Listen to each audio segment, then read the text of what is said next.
Thank you, everyone. Hi, my name's Sherry Corrier. I'm with the Patterson Foundation and the Digital Access for All initiative, and we have our team here as well as all you great guests. And welcome to our webinar series here in October. And we are very excited to have Bruce Clark with us.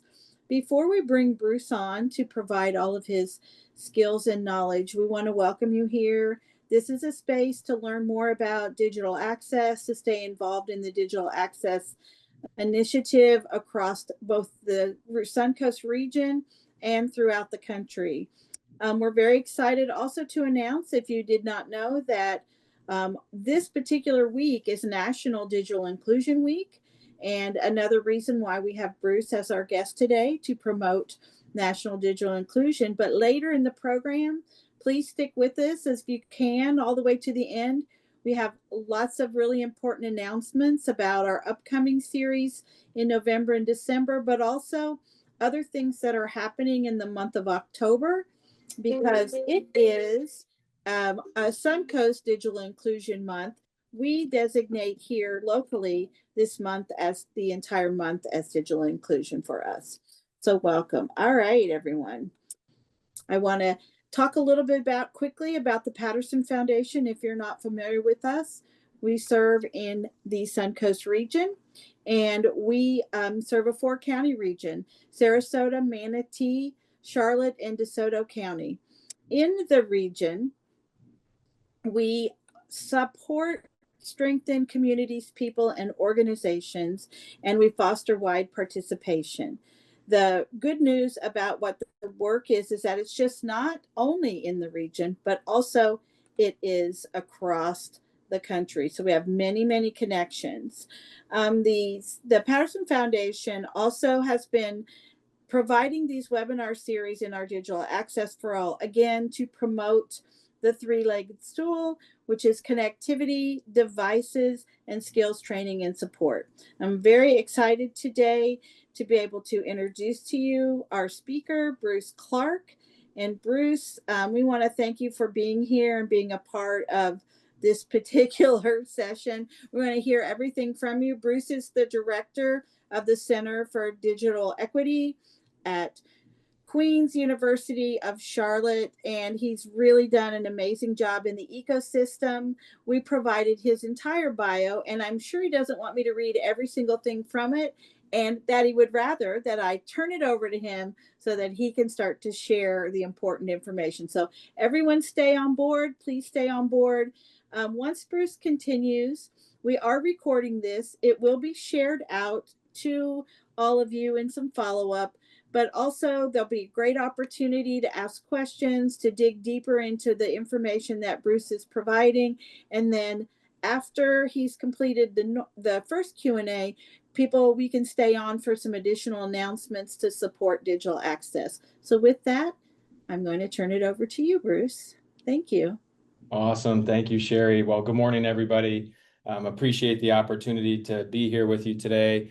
The one bio point that I would point out, just because it's relevant, is that I also serve on the board of the National Digital Inclusion Alliance. And so, greetings from the organization and celebrating National Digital Inclusion Week and Suncoast Digital Inclusion Month, which I love.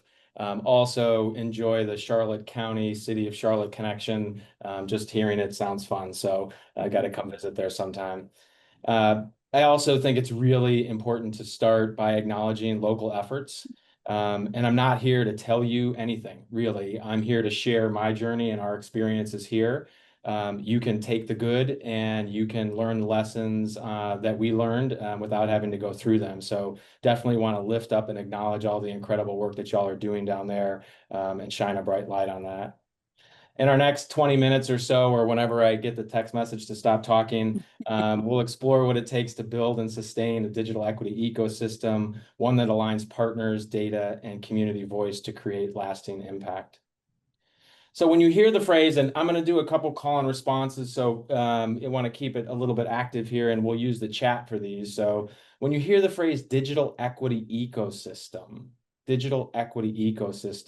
what comes to mind? Is it partnerships? Is it programs, people, something else? use the chat if you want. You can just think about it, but if you have some ideas, I'd love to see the words sort of begin to populate in the chat. At at the Center for Digital Equity, we define digital equity not as a project or a program, but as an ecosystem, one that connects residents, partners, and systems in ways that let every person fully participate in a digital world confidently, affordably, and safely. Our work in Charlotte and across the Carolinas shows that progress happens when we think beyond transactions and beyond distributing devices or offering classes, and start really aligning the systems around a shared purpose, much of what y'all are doing here and why I'm so excited to be here with you. So let's explore what the ecosystem looks like, how our ecosystem, how we built it, and what lessons might translate to your community. Next slide, please. You'll see here on this next slide as it comes up our mission, vision, and values. Just as for some context, these were co-created amongst our community of partners. I will also acknowledge that a lot of what I'm going to share today, particularly on the next couple of slides, represents collective impact. I have the opportunity to share that with you today, but the shoulders I am standing on are hundreds, if not thousands, of community members and organizations across our region and state who've participated in helping create this. So I get the pleasure of sharing with you, but acknowledging that there's a lot of folks behind it. The one I want to call out here is on our values, our 7 core values: equity, inclusivity, community, innovation, integrity, transparency, and trust. If you had to pick one of these 7 values as the hardest to live out in your work, which would it be and why? So you can think about that. You can also, again, this is part of the call and response here. So I encourage, I've got the chat here on the side, so I'm watching it populate, but I'm curious which one of those values is the hardest to live out in your work and why? And I'll share for us, I think, although I could probably list a benefit and a challenge of all 7, for me, I think one that's a little bit challenging is innovation. Particularly when we're talking about working with community members where you're talking about building trust. And trust often happens slowly over time in relationships. And so oftentimes innovation and change requires a really strong partnership and trust in order for those innovations to be successful and adopted. And so I would just call that one out for us. On the next slide, and we're going to go through these first few quick because I really want to get to the meat of it, but I want to give you a sense of, well, who the heck is the Center for Digital Equity? Maybe you've heard of us or maybe you haven't, but this is from our previous fiscal year, so FY25 for us, which ended in June 30. These are some of our metrics from our annual impact report. And so, give you a sense of what that looks like. We were able to engage over 100 partnerships across our region here. And these are deep, meaningful relationships helping build out the kind of systems and tools around digital navigator services or digital skilling classes, building the trust amongst organizations to go deliver that work along with residents. 5,000 devices distributed, 5,000, over 5,000. We count those as a sort of collection of organizations and who's distributing devices. So these are going directly to residents in order to support their journey. For over 46,000 hours of skilling. And, to be honest, that is an under-recorded number. And this is just what was reported to us through a fairly rigorous data process. And there was a lot of partners who weren't able to deliver their data on time and in the way we needed it. But what we were able to collect last year in our region, which is roughly, although we have a statewide presence, a majority of that work is sort of within 5 counties around where Charlotte sits. 46,000 hours of skilling provided across health, work, and life. And lastly, kind of where it all starts and where it lands in our digital navigator service, we were able to take, I think it was 3,695 individual requests for support over the last fiscal year that resulted in skilling hours and devices distributed and things like that. Next slide, please.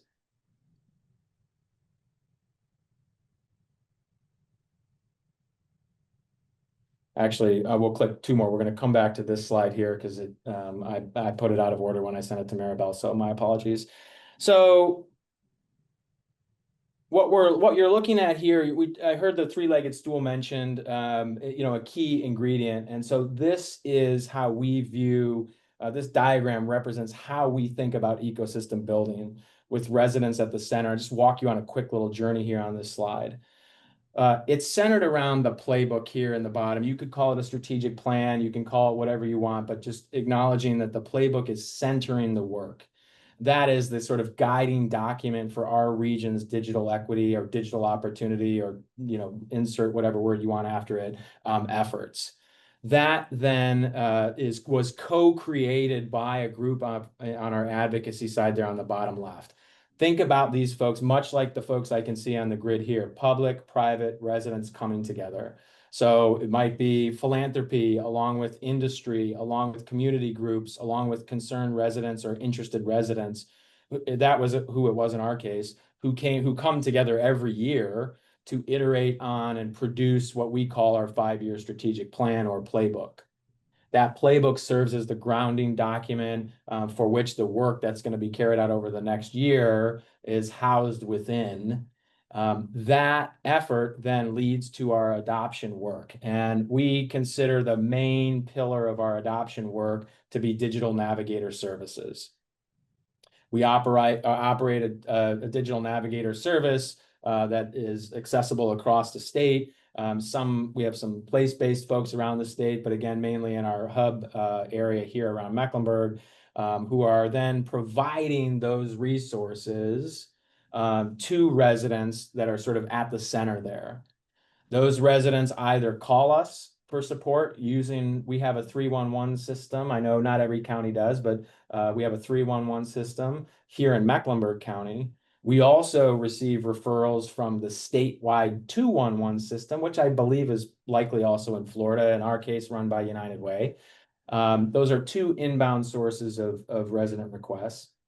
We also serve residents directly in person at events, at community groups, at neighborhoods, at libraries in partnership with librarians, after school programs. It's sort of a plethora of places where we engage with residents. That's really the magic, where we hear directly from residents and center their needs, hence the word data on the left, where we're hearing from folks, what do they want, what do they need? Can we provide it as a resource that exists in our community? And how do we quickly get somebody to that resource? And then what do we learn? What is not available, or where is the gap, right? Oftentimes that gap might be geographic. Yes, the resource exists, but maybe you got to go, and I don't know all the geography of the region, but maybe you have to go from the northern end of one county to the southern end of another county to get that. And those barriers might prevent people from accessing. And so we learn about those things from evaluating the data that comes out of our digital navigator service. I mean, I can literally, and I won't do it, it's one of those live demos and we know how those work, but I can literally on my phone right now pull up the dashboard and tell you the last resident that called us and what their need was and who on my team is working on it and when they're going to call them back and things like that. So the infrastructure in place to understand. That then feeds this sort of flywheel effect back to our advocacy efforts and our planning, where then annually we can convene partners, review that data, hear the stories that go along with the sort of the qualitative and quantitative information that allows us then to iterate on our playbook. And so in your community, question for you all, in your community, where does energy naturally gather? More around advocacy or more around service delivery? And what's missing between the two? I'll say it again, and I'm watching the chat here. Love the conversations here. In your community, where does energy naturally gather? Around the advocacy side, the partnerships, the sort of organization to organization work, or around the service delivery side? And what's missing between those two? I think another key point is that as we move on to the next slide here, an ecosystem is not a single organization's program. It's not a grant cycle, but it's the collective infrastructure that sustains this work over time.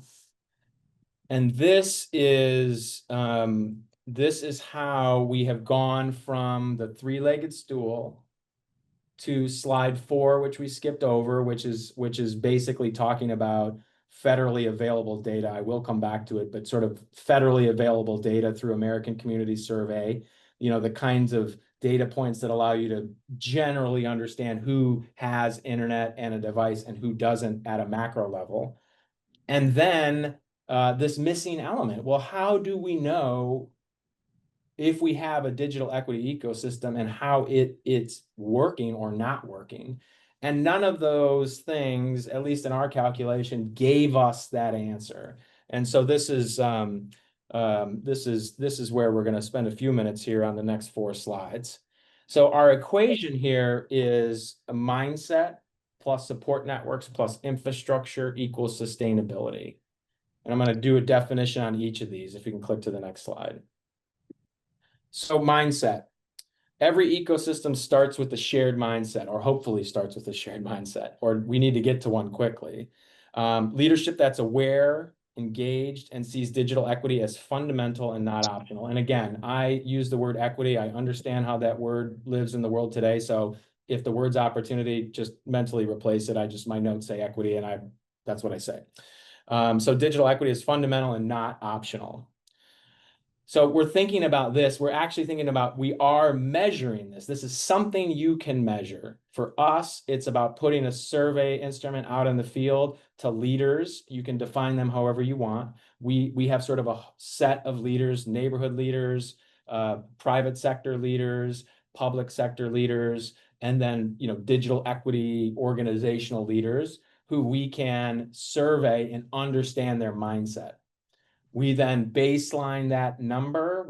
It turns into an actual number off of the survey data that we can understand at a moment in time what is the overall mindset around digital equity or digital opportunity in your community. Our goal then, and we're working on sort of what that trajectory looks like, would be over time to increase that number to make sure leaders are more aware and understand of how this intersects and impacts their work. So a prompt here, and I'm going to do these prompts a little bit quickly because I know 20 minutes goes fast. Who in your community needs the mindset shift first? Elected officials, funders, residents? Might be a different answer for all of you. But who in your community needs that mindset shift first? Next slide, please. So next, you'll see some similarity on this next slide here about support networks. Formal and informal groups must connect to digital equity resources. That's where digital navigators shine. They translate the systems into relationships. So for us, we think about these as, the neighborhood group, the community group, the fraternity and sorority, the book club, the senior citizens gardening club, right? Whatever you can, your minds are probably thinking that those places where it might even be a family unit where we gather, where we choose as individuals to gather, irregardless of anything digital or technology related. But how do we make sure that when people come together for a shared experience where there's trust and a bond, that those groups know how to, or at least someone in that group knows how to access and engage with the digital opportunity ecosystem, so that then you can have that trusted partner who shares information and helps expand the work and expand the knowledge sharing. Again, you can put a survey out into the field to community groups, to neighborhood organizations, to that list of, you make your own list, and you can survey them. Do you know about the digital opportunity resources in your community? What do you know? What do you not know? What do you want to know? You can baseline that, and then you can begin to have interventions that allow you to increase that number, which ultimately for us increases the number of residents who then are able to access a digital navigator to receive support to create that opportunity in their life. So who in your network already acts like a navigator? I know you have digital navigators who are doing great work, but are there others who act like navigators, even if that's not their title? You can drop those in the chat too if you want. So next slide. This is one, takes a little bit of a mind shift on this next slide, because as soon as you see that, even the graphic probably makes you think about wires in the ground. That's not what this slide is. Behind every ecosystem is a backbone organization who wakes up every day thinking about this work. In our case, that's us. That backbone organizes, measures, and sustains collaboration across sectors. I think that is Suncoast here. That might be carried out and lived in experiences like this in the LinkedIn group that you have that I know is active and thriving and growing. And without that backbone, efforts risk duplication and burnout. And I can tell you from lived experience that we had a digital equity ecosystem, not defined or not measured as highly as we are today. But when we started, we were a collection of partners, but no one organization was funded or resourced in order to really do the work of convening, measuring, and supporting the network and doing the things that we're talking about. Not necessarily the complete service delivery, but the organizing of the assets and the partners, just like what's happening today. That is so critical and fundamental. From mindset to support networks to infrastructure, each one of these equation ingredients is, in my view of the world, is necessary to have a thriving digital opportunity ecosystem. The sustainability metric here, or the equal sustainability, this is another one that I'm not a fan of the word sustainability, and I'll tell you why. I think that it's a challenging word that sort of implies that you're going to exist forever. And, what lasts forever, right? I mean, in some regards, right? Like nothing lasts forever. So is it 10 years? Is it 5 years? Is it 20? Is it 50? Is it 200 years? Like what is sustainability? So for us, we've sort of flipped the script on this word. And where we take the mindset plus support networks plus infrastructure, the sustainability is that digital opportunity shows up in the planning documents of key organizations in your community. So does the city or the county or the philanthropic organization or the United Way or the equivalent of those organizations, when they do their annual planning, how does this work show up? That's a measurement that you can find, you can go do. It either is in there or it isn't in there. If it is in there, the question is, well, what is it and what is it saying? And how do we increase the sort of share of space and the intersectionality of how the work that we do impacts a lot of other things? And that's demonstrated in the annual planning process. It's also a way to connect it to funding, right? If we just go for the funding, that's one thing. But if it's in the plan, now you have an organizational and cultural commitment to that work that can be put real dollars to make real impact for residents. So for us, sustainability isn't just funding, it's digital equity showing up in the strategic plans of public, private, and resident-focused organizations. So prompt for y'all, how do you know when your digital equity work has truly become part of your community's DNA? How do you know when your digital equity work has truly become part of your DNA? So we can go back to slide 4 here. That'd be great. We'll jump between 4 and 6. Both national data like the census and local survey tools capturing the things that you talked about in the three-legged stool, right? You can see internet subscriptions and devices. For us, internet subscriptions and device access increased by 2.4 and 1.5% respectively on one-year estimates. This is every number represents a resident who can now connect to a school, healthcare, or an opportunity in their life. Those numbers might seem small, but when we put household counts behind 2.4% of the households in Mecklenburg County, we're talking north of 10,000 households. From 21 to 23, oh, that was what I just said, yeah. So what's one metric or story that helps you prove your impact? Is it these? Is it something from the success measures from the equation? Is there a particular metric that you think really represents the success of your work? It might be placed in a job. It might be accessing healthcare. It might be communicating with my grandkids. Not that I have grandkids. No knock against people who have grandkids. I just, it might be being able to age in place and stay in your home. So what's one metric or story that helps you prove impact beyond numbers? We pair this, and we don't have to change slides on this, Kira, but we pair this with the slide with the sustainability formula and equation. Those two, the sustainability and ecosystem equation sits on top. That sort of measures the ecosystem, the thriving or not of the quality of the ecosystem. And then we below that put the ACS data that you see here that allows us to see a little bit more granularly. Then below that is our data dashboard where we collect individual organizational data across the ecosystem and pool that into a dashboard. That dashboard is used by organizations who want to apply for funding, one as a way to show what they've done or as a way to show gaps. And we layer that information together to help tell the story. And we're still working to get better at that. So if, you know, not to imply that it's perfect, but we're learning and iterating in that way. So let's do three lessons. And for this, I think we can just kill the whole slide and we can go see everybody's face in the grid if that's okay. Partner, and again, some of this is reiterating things you know, because y'all are doing great work already.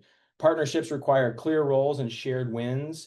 Require, in particularly on the political sense, requiring patience and data-driven storytelling, some of which I've seen in a LinkedIn group that y'all are already doing, but have an opportunity to increase and do more.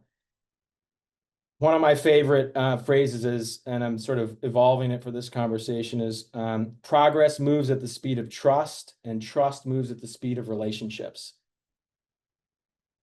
That might be the most grounding, that might be the guiding principle for me personally in our work and how we've gotten to this place is progress moves at the speed of trust, and trust moves at the speed of relationships. If I had more time, I could tell you all of the challenging stories about getting this work going, and there's plenty that were where we hadn't yet built the trust.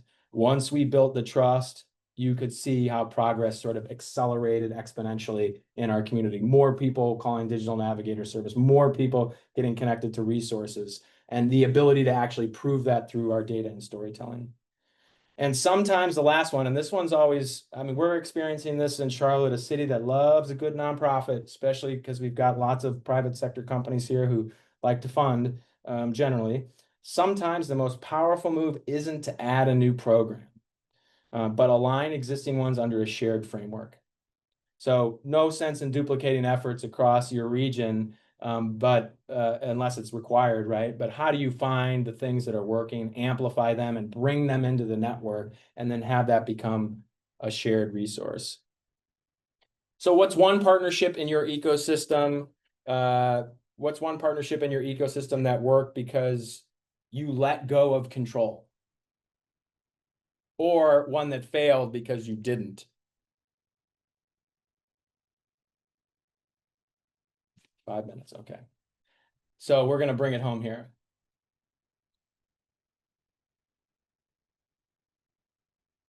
Two final points here. Digital equity isn't a checklist. It's a movement built on shared responsibility. If we can connect across the counties, sectors, and lived experiences, which I know y'all are toiling at and in the arena, as they say, then every community can move from projects to ecosystems. And projects to ecosystems is where then we see the scale and the throughput and the ability to really support your residents at large with the needs that they have. So what's one thing that you'll do in the next 30 days to strengthen your local digital equity ecosystem? You're doing something today, you're gaining knowledge, hopefully. You can be the judge of that. But you're hopefully gaining knowledge and a little bit of lessons learned. But what's one thing you can do in the next 30 days to strengthen the ecosystem? I'd love to see the chat pop on this one because this is a vulnerable question to put in the chat, right? You got to be a little bit open to sharing on that. So our quick recap, and then I would love to take questions. There's so much more that we could go on and talk about, but being respectful, and I want to get to the dialogue. Ecosystems over program, residents at the center, mindset plus support networks plus infrastructure equals sustainability. A backbone organization makes collective impact possible, and measure stories as much as statistics. And I guess I can open it up for questions now. Let's get right to the Q&A. And while people are formulating their thoughts because of all the information that you brought on, I'm going to start off with one because you talked about being centered around the playbook, and you showed that diagram, which was great, and about co-creating. And I wanted to ask you to start off by, was there any one or two people or groups that stood out in that development in the beginning?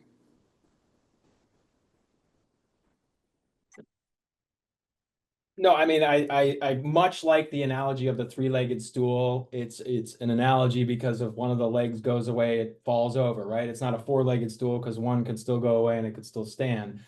So I really think it's public sector, private sector, and residents. And all three of those sort of another three-legged stool, if you will.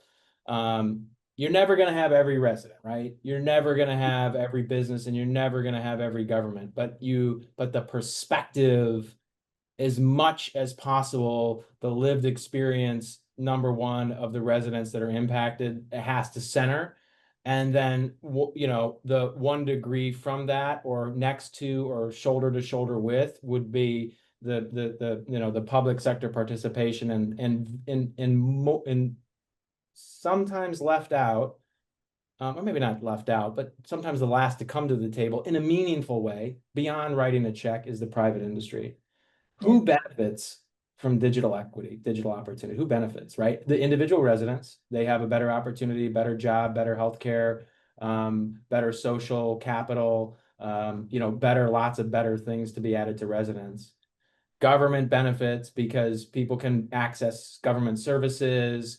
There's literally a return on investment from somebody who pays their water bill online than somebody who shows up to an employee that has to sit in a place, right, and collect that.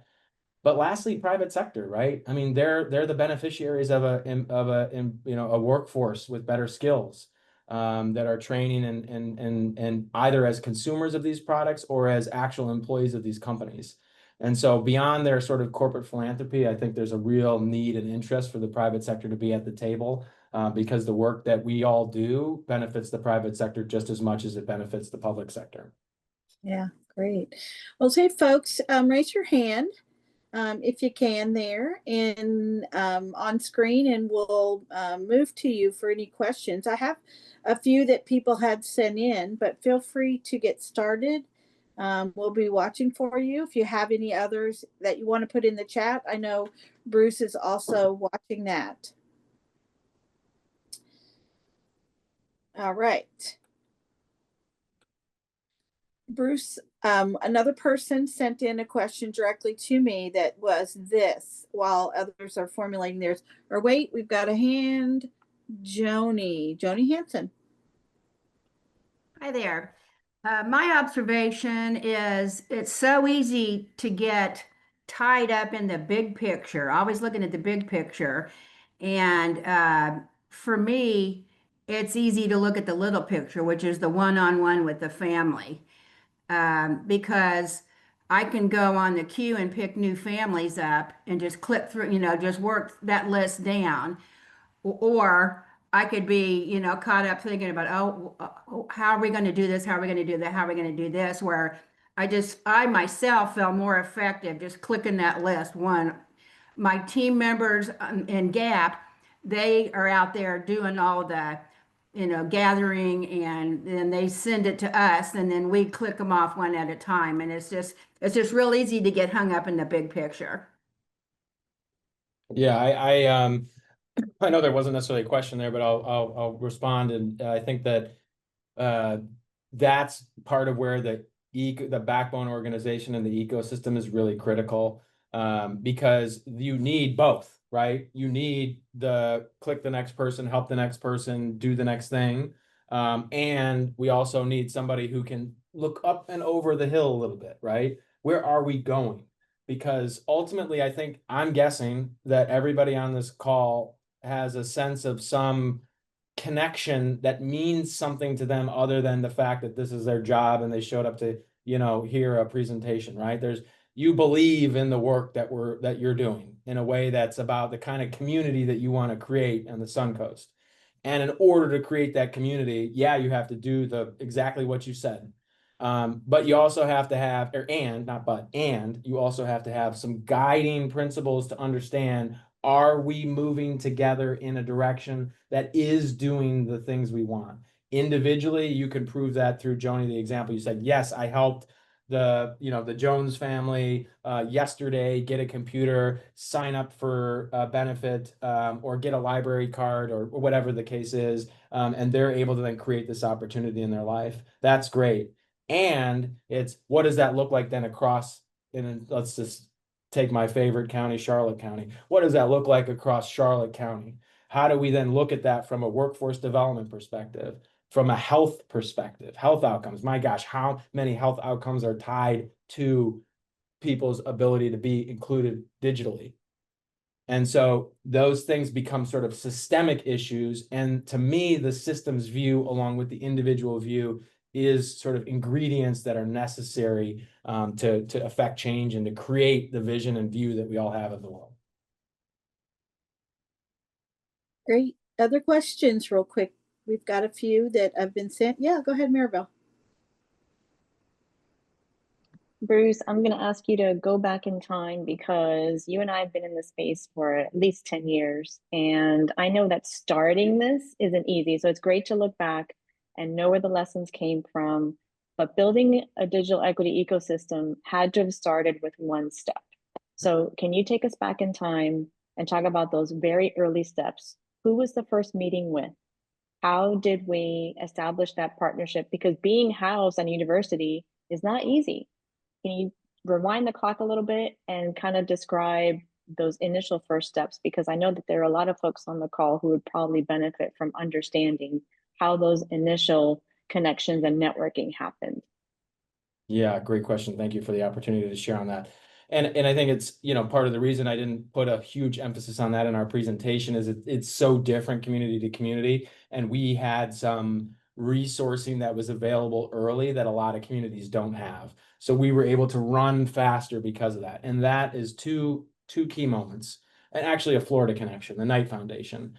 The Knight Foundation had invested in this university in 2011 with an endowment to create a school of communication, but they formulated that agreement so they had to do work in the community around digital and media literacy. So there was like an element of digital opportunity that was percolating in our community because of this investment that Knight had made.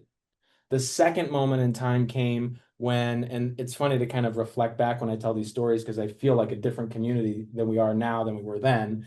But 10 years ago, it was, started 11, around 10 years ago was when Charlotte applied to become a Google Fiber city.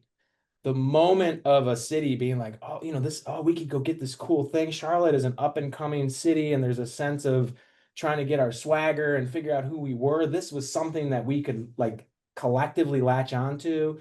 I mean, the shirts that like people were, that every year if you just click the button, you got a shirt. I still see the shirts today that they sent around. That moment created, there was some folks across the community here at Queens, in the city, in the county, and a couple of nonprofits that said, hey, this is bigger than one internet service provider. There's a lot of questions we have here. And how do we start to create space for those questions and to think collectively about this? That was the moment that seeded everything else that you've heard today and all the stories I would tell. That included a community engagement person at the city. It included the Knight Foundation. It included Queens University. It included Urban League. It included Goodwill and a couple of other very small organizations. So a small cohort of what I like to call the coalition of the willing, right? Folks who didn't necessarily have the job title and get paid 100% of their time yet. We didn't have that backbone yet, but it was the incubation of the backbone that happened then. Good information. It's important to hear that history. Hey, Bruce, we're going to go to a couple announcements and then we're going to come back after those because I've got two more questions. Michael sent me a question and I want to get to that and then explain to the group where they can hear more from you. So, Kara's going to pop the PowerPoint back up, and we're just going to go over a couple things, which is, as kind of mentioned at the very beginning, we have a Digital Access for All, or DA4A, LinkedIn group. And that group, we're really trying to build up. We'd love for any of you to scan this code right now. Join that group if you're not on it.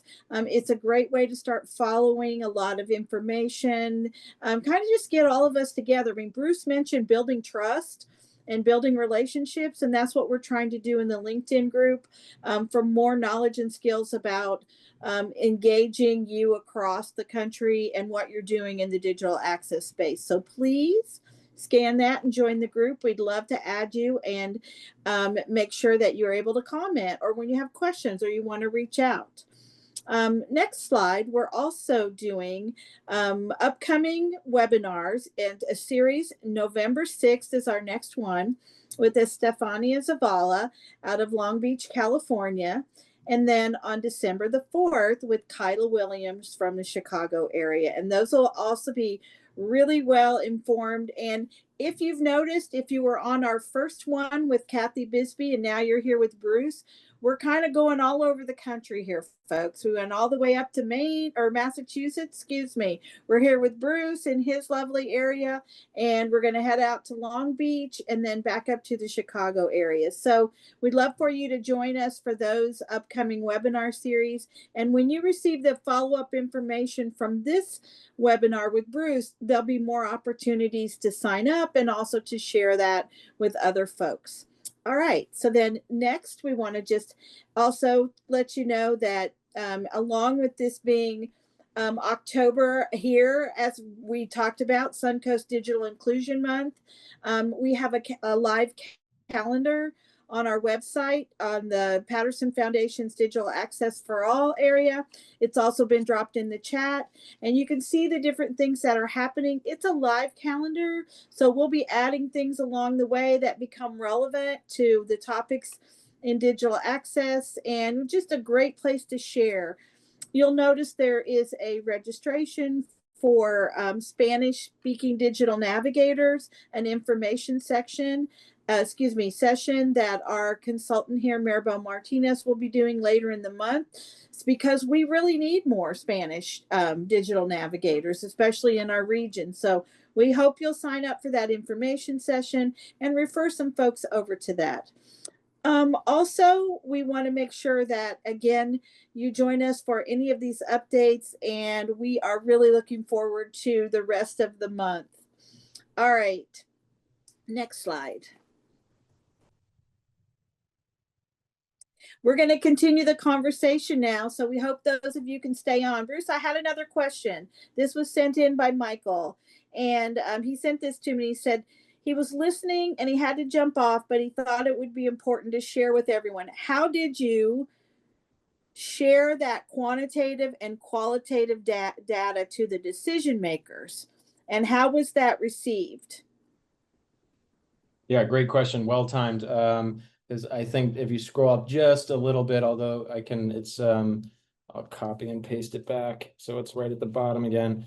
This is all of our annual impact report. So those 7 values we started with, one of which was transparency, and one of the ways we live out being transparent is the publication of an annual report. It's actually, we do a mid-year check-in and an annual report. So every year, twice a year, we publicly report to all of our funders and to the community. And so part of that is just making the information available.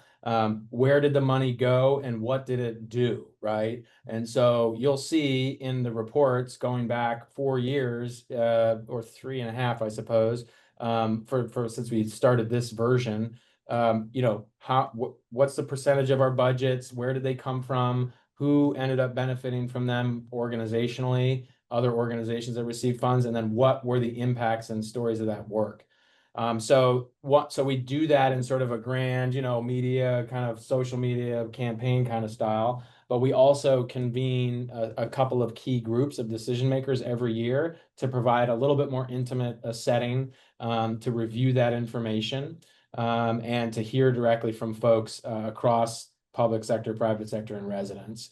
about, does this ring true? Was this your experience as well? What questions might they have about the things that we didn't accomplish and why we weren't able to get to them? So not only transparency in producing the information, but or sharing it, but actually sharing the sort of things that didn't work as well, or the not to be too businessy, but the objectives and key results that we didn't meet, right? And so that's been a key part of our work. We have a couple of people we quote unquote report to based on our funding stream. So we've got lots of folks we got to make happy about the work. And that comes back to the relationships, right? And transparency. I mean, my gosh, it just solves a lot. I mean, like, if we all know the same information, we can have an honest conversation about it. You believe me and I believe you, because we're putting it all out on the table, and that's not always easy. And I'm not suggesting we're 100% transparent, because that's impossible, or seems impossible. But that's how we do it. That's great. We had another question earlier on, when you asked one of your participatory, it made one of your participatory statements, and that was about librarians and what kind of role librarians play in this whole ecosystem. And if you want to cover that, we'll close out with that for right now. We'll talk about where to find you and learn more about your organization after that. Yes, awesome. And I see a couple of Charlotte, North Carolina folks who came down here. So hello to my Bill, I see you on here. So hey, I'm sorry. And then I said that and I just forgot your question. Librarians, we want to know. Librarians, thank you. Of course. How could I forget the most important group? Wow. Coming back to acknowledging the work that you all have done, I think in the digital equity ecosystem, you have to acknowledge the librarians have been toiling in this arena from the beginning, right? Since technology came into our lives. So they're central to digital opportunity work in many ways and in many communities. And so the way that it works for us, we decided, I say we, I'll say me, I decided that I wanted to have a unified digital navigator system. I wanted a centralized digital navigator network across a community. Some communities have chosen to digital navigators like exist in different organizations, and they might come together for different things, but they're not centralized. We employ digital navigators full time with benefits. We have infrastructure systems, HubSpot licensing, ticketing systems, all those things. And so librarians then have a resource to send residents to if there's something that they aren't able to provide. They're helping a resident, the resident's using a library computer, they uncover that person needs a computer, they can refer them into our network and we can help source them a computer. Conversely, digital navigators can hear need from the community and say, you need to go talk to your local librarian, and we're going to help you sign up for that one-on-one appointment to get help learning Zoom so you can get on that job interview and crush it and get that job that pays 2 times what you make right now. And so we have this back and forth relationship. The Chief Innovation Officer for the library sits on our advisory board as well to help provide that sort of connection point and infrastructure. But they're just such critical. All the people from the library, kudos to you, because it oftentimes feels a little bit thankless, but not for me. That's for sure. So that really links back to the whole ecosystem concept of where we started with you, Bruce. And tell everybody how they can stay in touch with you. I mean, things that folks can clue in on before we close out the session.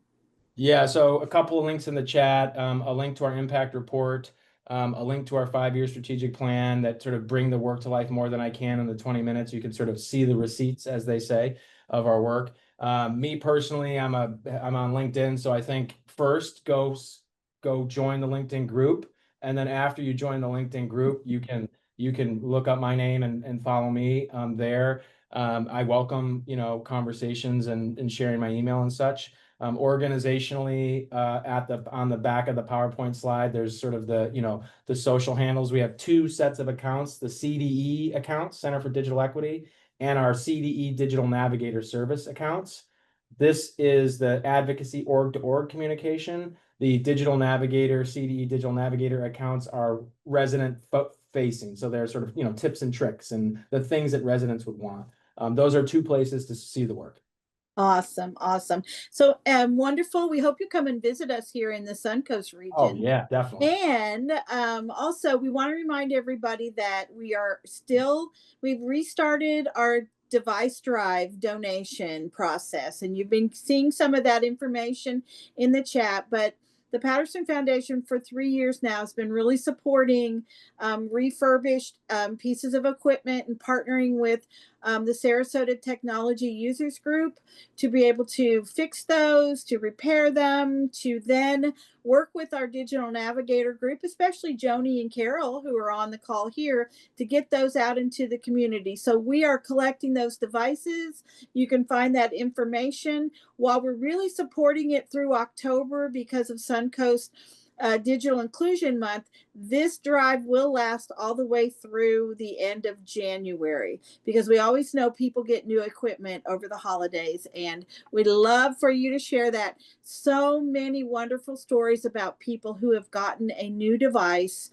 They had one that didn't work, or they didn't have the right framework in it. They didn't have the right applications, and they can continue their learning journey then with these new devices through gaining skills, education, job resources, etc. So thank you all for being here today. I want to remind you that we will be replaying Bruce's session throughout the month. Also, he will be recording a podcast with our very own Reed Corley, and that will also be shown on our calendar for the month and be replayed. And so, Bruce, we can't thank you enough for being here today. I know there's so much to share in a short period of time, and you did a great job. So thanks, everyone. We really appreciate you all. Thanks so much. Have a great rest of your day and a great rest of Suncoast Digital Inclusion Month.